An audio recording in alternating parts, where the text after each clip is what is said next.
Bonjour chers téléspectateurs, ravi de vous retrouver dans cette nouvelle édition de votre émission hebdomadaire Indice et toujours bon Ramadan à toutes et à tous.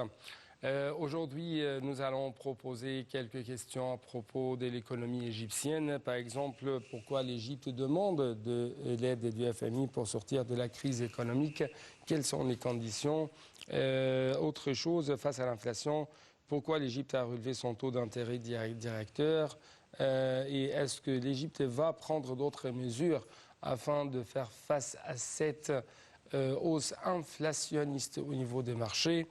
La baisse de la monnaie égyptienne et la hausse de l'inflation, comment ça affecte, comme l'avoir quelques journaux internationaux, quelques sites internationaux comme Africa News par exemple, affecte l'économie égyptienne. La hausse des réserves de change, comment le dépôt saoudien profite-t-il à l'économie égyptienne et est-ce que l'économie égyptienne est devenue de plus en plus très attractive après cette gamme, cette bouquet de mesures prises par l'État égyptien? Toutes ces questions et autres vont être discutées à travers les analyses de notre invité qui se trouve actuellement en ligne de l'Intv international, M. Ahmed El-Lessi Nassef. C'est un journaliste, écrivain, mais aussi analyste politique et économique. M. Ahmed El-Lessi Nassef, vous êtes toujours le bienvenu et bon Ramadan. M. Ahmed El-Lessi. M. Ahmed El-Lessi Nassef, bonjour. Donc, au cours de cette édition, nous allons bien sûr proposer d'autres questions à propos de Goldman Sachs qui a révélé l'impact du taux d'intérêt sur l'économie égyptienne, bien sûr à travers les analyses de notre invité, M. Ahmed El-Lessi Nassef. On essaye bien sûr de le recontacter. M. Ahmed El-Lessi Nassef, bonjour. Bonjour à vous, monsieur. Bonjour et bon Ramadan. Bon Ramadan à vous, apparemment. Donc, le Ramadan représente une occasion très importante pour non seulement les citoyens égyptiens, mais aussi pour l'économie égyptienne. Donc, ma première question porte sur comment vous avez observé l'inflation sur le niveau d'achat, sur le niveau de consommation, sur le niveau même de la production ici en Égypte. Je l'ai observé, comme tout le monde l'a observé, on a une vague d'inflation qui est très importante. C'est la première fois que l'Égypte a eu quelque chose de pareil. Mais je pense que c'est une vague, c'est temporaire, ça arrive comme disons un accident, notamment c'est à cause de la guerre russe-ukrainienne.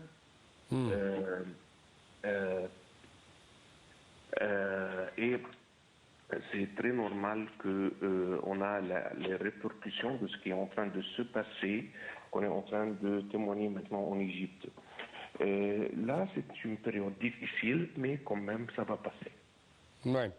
Ça ne montre pas ou ça ne diminue pas que c'est un défi très important et que ça va être un peu dur pour les quelques mois qui viennent.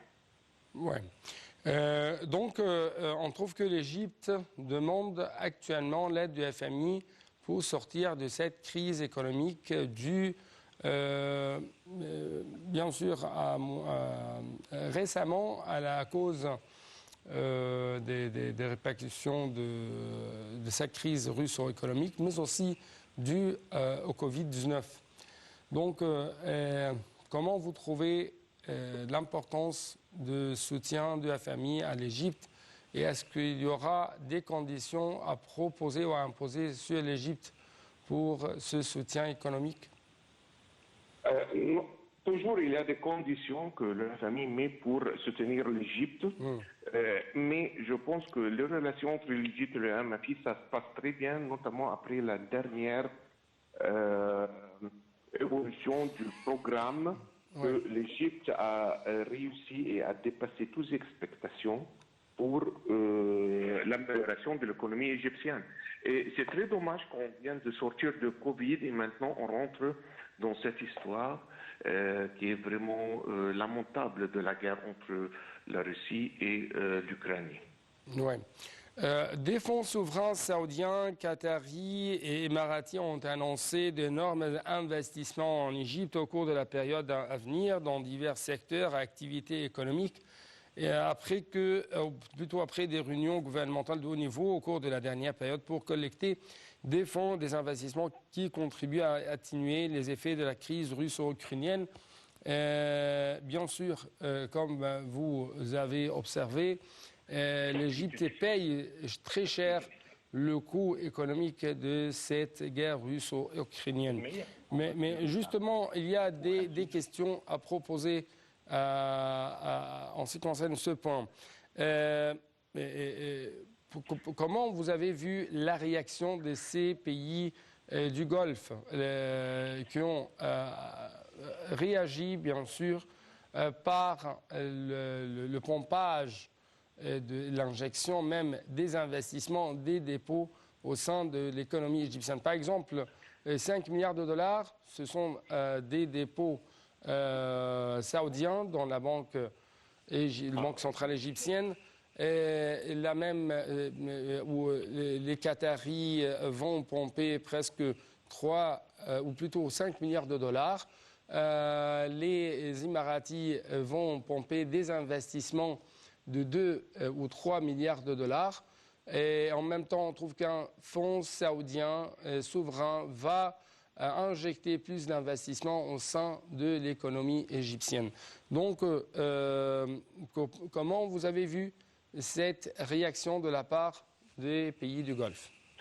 Pour commencer avec, on doit tous savoir que le plus grand défi qui est devant l'économie égyptienne, c'est ce qu'on appelle le FDI ou les investissements directs internationaux qu'on a besoin pour faire une injection à l'économie. Donc, et maintenant, nos confrères au Golfe sont en train de nous aider par faire ces investissements. Une deuxième fois, c'est triste un peu que ça vient au bout de cette crise, parce que si on aurait eu ces investissements dans un temps plus, disons, plus souple, ça aurait été une boost énorme pour l'économie égyptienne. Donc, mais maintenant,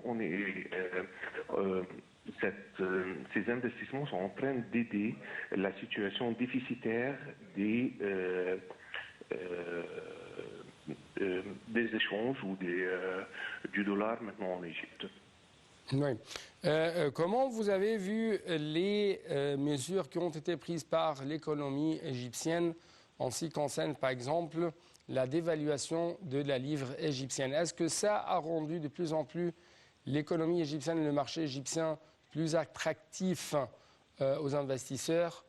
Oui ou non? C'est un épée à double tranche parce que qu'est-ce qui se passe quand on fait une dévaluation pareille? Ce qui se passe qu'on devient plus attractif comme marché pour l'exportation, mais de l'autre côté, la vie devient un peu plus dure pour les citoyens normaux. Je pense qu'on n'avait pas vraiment le choix. Le Banque centrale égyptien est en train de faire ce qui est... il est en train de jouer par les règles de l'économie, si vous voulez. Parce que c'est ça qu'il doit faire d'un point de vue classique, si vous voulez, pour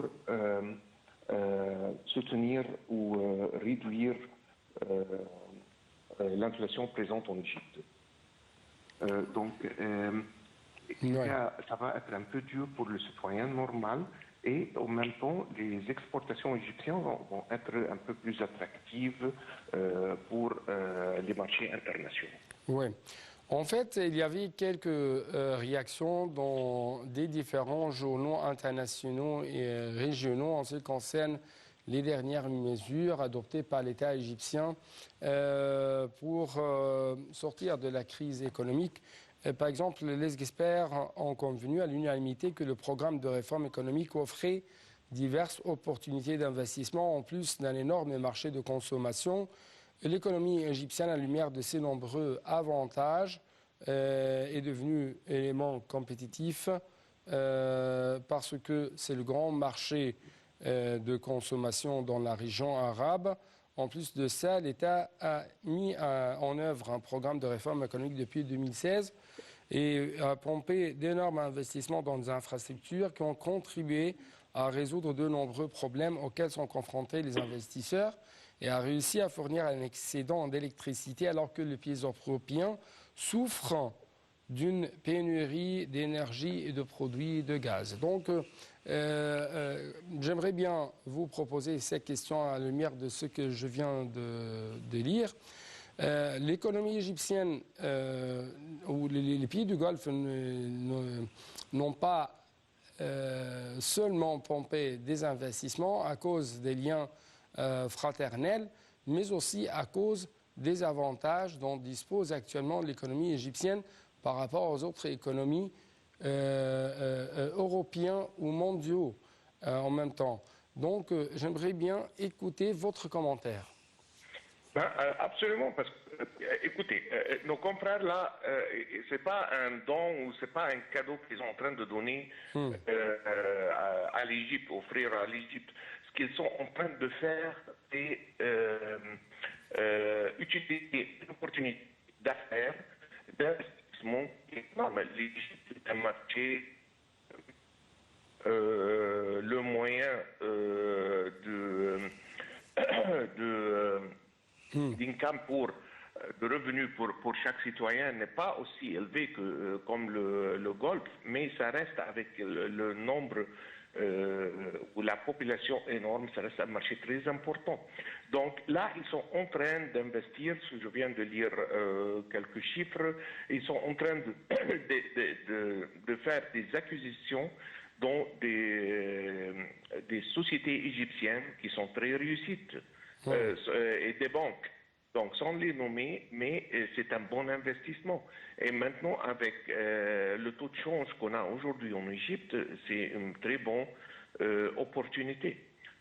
Mais ça reste aussi la conformité et la sécurité de leur investissement, parce qu'ils savent très bien que quand ils mettent leur argent en Égypte est toujours sécurisé et garanti par l'État, qui n'est pas le cas dans pas mal d'États. Ils sont nommés d'autres pays arabes, mais on est en train de voir d'autres pays qui sont en train de faire faillite, littéralement. Les gens ont mis leur argent dans les banques et ils ne peuvent plus les répondre. Ils sachent très bien, nos confrères au gauche, ils sachent que ça va jamais être le cas en Égypte. Et donc là, ils sont en train de mettre l'argent comme des investissements qui sont très rentables dans l'économie égyptienne. Donc, une deuxième fois, c'est ce qu'on appelle un win-win. Ça veut dire qu'eux, ils vont gagner et l'Égypte aussi va profiter d'une meilleure availabilité d'échanges internationaux. Oui, vous avez justement souligné un élément très important ou un avantage dont dispose actuellement l'économie égyptienne et les pays de l'Égypte, dans cette région où se trouvent beaucoup de troubles. Il y avait des Twitter, des commentaires de la part des experts dans le domaine économique et politique qui ont dit que c'est bien sûr c'est au crédit ou c'est dans le compte de Monsieur le Président Abdel Fattah el-Sisi de collecter, de rassembler de telles sommes très colossales dans presque quelques jours de la part des pays du Golfe, alors que dans d'autres pays, comme par exemple en Tunisie, au Liban, c'est un peu plus dur pour eux. Oui, un peu plus dur. Et il n'y a pas même cette stabilité, par conséquent, il n'y a pas cette confiance de la part des partenaires régionaux ou de la part des investisseurs. Et je vous ajoute une chose que ces deux pays que vous avez nommés manquent aussi, c'est l'attractivité, ce qu'on appelle l'attractivité du marché. Ce qui veut dire que, est-ce que si je veux mettre, disons, $1 million ici, est-ce que je veux les reprendre plus que ce que j'avais mis, ou ce n'est pas nécessairement le cas. Et en Égypte, c'est presque garanti parce qu'ils sont en train d'investir dans des affaires et des business et des sociétés qui sont très réussies déjà. Donc, il n'y a pas aucune raison s'il achète 12% d'un banque ou l'autre, que le banque ne va pas, demain matin, va arrêter de faire de l'argent qu'il était en train de faire pour les 40 ans derniers ans. Donc là, qu'est-ce qui est en train de se passer? C'est garanti, ce sont des investissements garantis, ok, que nos confrères sont en train de y mettre leur argent. Dans les autres pays, ça reste le risque et l'attractivité du marché, ça reste beaucoup moins attractif que celle de l'Égypte parce que le risque est énorme, parce qu'il n'y a pas un modèle qui est déjà prouvé. Ouais, un risque très énorme au niveau économique comme au niveau politique. Si vous dites ça. Oui, un risque, je parle des autres pays. Je comprends parfaitement. Quoi? Je comprends parfaitement, mais je ne veux pas. Encore une fois. Le risque politique d'autres pays. Oui, mais je vais éclaircir mon point de vue. L'Égypte dispose d'une stabilité non seulement politique, mais aussi économique. Parce que nous avons fait de grandes réformes au sein de l'économie égyptienne. Donc c'est une attractivité, c'est un avantage, n'est-ce pas? C'est ça mon point de vue. Absolument. Et ça, c'est l'avantage d'investir en Égypte parce que, une deuxième fois, c'est un pays stable, sécurisé et ils sont en train de mettre leur argent dans des affaires qui sont prouvées et sont déjà fonctionnelles. Et on sait très bien que demain matin, leur investissement va croître. Donc, c'est une bonne opportunité pour tout le monde. Oui. Là. Oui. Justement, j'aimerais bien vous proposer cette question. Comment l'économie égyptienne, du point de vue réserve monétaire, du point de vue stabilisation, va profiter de ces dépôts des pays du Golfe dans la Banque centrale d'Égypte? C'est une injection, c'est comme un corps d'une personne qui est en train de prendre une injection de vitamines. Ça va aider. On espère que la situation mondiale, que tout le monde est en train de souffrir, ne va pas durer longtemps. On espère. Moi, personnellement, je pense que ça va être probablement au bout de quelques semaines ou 2-3 mois, cette guerre doit finir parce que on ne peut pas... et je ne parle pas de l'Égypte, je parle de l'économie mondiale. On ne peut pas rester comme ça longtemps. Tout le monde est en train de perdre. Donc, je ne pense pas que c'est quelque chose qui est très intelligent, que ça reste un peu tôt. Donc, à quel point vous trouvez que ces monnaies de pétrodollars ou de ces monarchies du Golfe vont mener le marché de change ici en Égypte à l'équilibre, vont compenser par exemple les investissements étrangers qui sont sortis de l'Égypte à cause de la crise russo-ukrainienne et comment ça va donner un peu plus d'activité à l'économie égyptienne? Deuxième fois, on a eu des parts des investissements internationaux assez importantes et qu'on peut tout à fait comprendre parce que ces investisseurs avaient des problèmes très sérieux chez eux. C'est très normal qu'ils sont en train de retirer leur investissement en Égypte. Ça, c'est très normal. Là, les investisseurs du Golfe sont en train de venir pour ouvrir le vide le départ de ces investisseurs internationaux à laisser dans l'économie égyptienne. Donc, ça va aider énormément. J'aimerais bien souligner le point que la crise est mondiale. L'Égypte, ça fait partie du monde. Même un pays qui est normalement dans un état très robuste économiquement parlé, comme l'Allemagne, est en train de souffrir aujourd'hui. Donc, c'est une crise mondiale. C'est très important de noter ça. Ouais. L'Amérique, on a le prix du pétrole qui est intégré pratiquement dans tout produit là-bas parce que le transport dépend à 100% du pétrole en Amérique. Est en train, ça vient de doubler vis-à-vis avant la guerre. Donc tout le monde, littéralement, dans le monde est en train de souffrir. Ouais. Et l'Égypte, ça fait partie du monde. Donc c'est très normal. Si on n'aurait pas souffert, ça aurait dit qu'on est un peu isolé. On n'est pas Cuba, on n'est pas le nord de la Corée. On est bien intégré dans l'économie mondiale et il y a une crise mondiale. Oui, c'est malheureusement, on exporte beaucoup moins qu'on importe.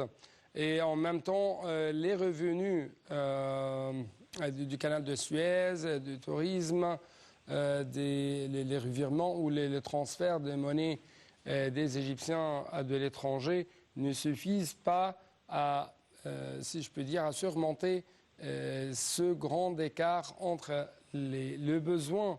Écoutez, ça tombe mal parce que ça aurait été suffisant. Par exemple, le tourisme en Égypte, c'est 70% des Ukrainiens et Russes. Si on avait, si le component ou le contenu du tourisme, de l'industrie du tourisme en Égypte était des autres, je ne sais pas, des Chinois et des Japonais, on n'aurait pas été affecté autant. Mais ça tombe vraiment mal.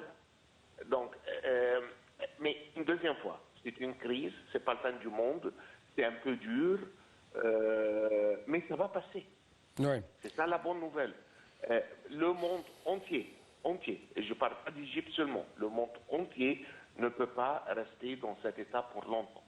Ça doit être, et je pense, les signaux qu'on est en train de recevoir, que ça va durer, j'estime, 2-3 mois, et ça va retourner au normal.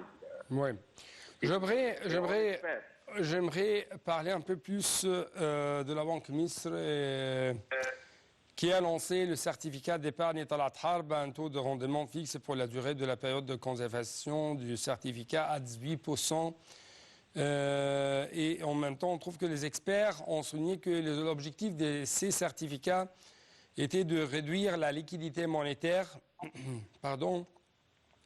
pour freiner l'inflation et de compenser les épargnants pour la hausse de l'inflation, d'autant plus que le rendement des certificats est le plus élevé d'Égypte. Donc, comment vous avez observé justement le lancement de ce certificat à taux d'intérêt de 18% et en même temps la réaction des Égyptiens, des investisseurs qui ont acheté ce certificat à presque 500 milliards de livres égyptiennes. Pour commencer avec, c'est quelque chose de très très normal. C'est un move classique dans un état d'inflation, ou hyperinflation. Le Banque centrale, et je parle ici comme on a appris dans les livres d'économie, hein, ce n'est pas quelque chose de nouveau, c'est un mouvement classique par n'importe quelle banque centrale que pour freiner une inflation, une vague d'inflation, il offre des produits monétaires avec un taux d'intérêt élevé pour réduire la liquidité sur le marché. Et je pense que c'est 100% correct et c'est la bonne chose à faire. La réaction, une deuxième fois, c'est très très normal qu'avec quelque chose aussi attractif que 18%, on trouve que c'est vraiment effectif pour réduire l'inflation ou attirer la liquidation du marché. Et c'est 100% correct. C'est comme on dit par le livre, si vous voulez. On espère qu'avant que l'an se termine, que cette situation de crise mondiale, et j'insiste, c'est une crise mondiale, c'est pas une crise égyptienne. Oui. J'ai une question. Actuellement, on parle du secteur privé et de la concurrence avec le secteur privé de la part de l'État égyptien. C'est pourquoi une question qui se pose dans presque les sites Internet et les journaux internationaux, comment l'économie égyptienne bénéficie-t-elle du document de politique sur la propriété de l'État? Selon l'ancien chef de l'Association égyptienne pour l'investissement direct, Hani Tawfiq, la concurrence de l'État avec le secteur privé en Égypte a entravé les investissements étrangers. Est-ce que vous êtes d'accord avec son point de vue? Non, je ne suis pas d'accord. Parce que on n'a pas vu ça. C'est pas qu'on avait des centaines d'investisseurs qui étaient en train de taper sur la porte. Et là, quand ils ont trouvé que l'État est en train d'investir, surtout dans les secteurs d'infrastructure, ils ont fait un demi-retour et ils sont retournés. Je ne pense pas que c'est le cas. Je pense que c'est une hypothèse qu'elle a mis, mais je ne pense pas qu'elle a une réflexion sur le terrain.